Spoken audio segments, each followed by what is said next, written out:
უჩვეულო სანახაობა გორში საქართველოს ავტომობილთა ფედერაციამ და მიცუბიში კლუბ ჯორჯიამ ტრადიცია წელსაც არ დაარღვია და ქალაქის ცენტრალურ მოედანზე წყვილთა ბოლაში საქართველოს პირველობის მეორე ეტაპი ჩაატარა. ავტორბოლაში გორის ავტომოყვარულთა კლუბის წევრებთან ერთად საქართველოს თითქმის ყველა რეგიონიდან ჩამოსული რბოლელები მონაწილეობდნენ. სანახაობას ქალაქის ცენტრში შეკრებილი ასობით ადამიანი ადევნებდა თვალს.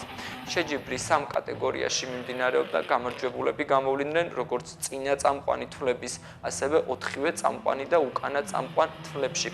ტურნირი 4 ეტაპიანია, მესამე და მეოთხე ეტაპს გორის შემდეგ ახლა უკვე სხვა ქალაქები უმასპინძლენ.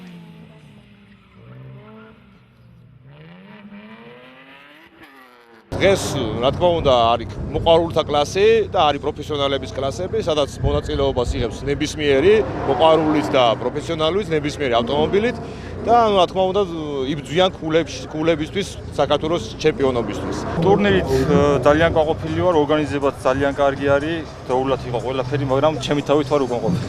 მანქანითაც მაყოფილი ვარ, მაგრამ ემოციებმა მძლია და ბოლო მანძილზე მუხურჭი დავაგვიარე და წავაგე. ჩემი გამოსვლით ვარ კმაყოფილი 100%-ით, მეტოქეებიც ძლიერები არიან რა თქმა უნდა და კარგი იქნება თუ გორში ესეთი ღონისძიებები ჩატარდება რაც შეიძლება ხშირად.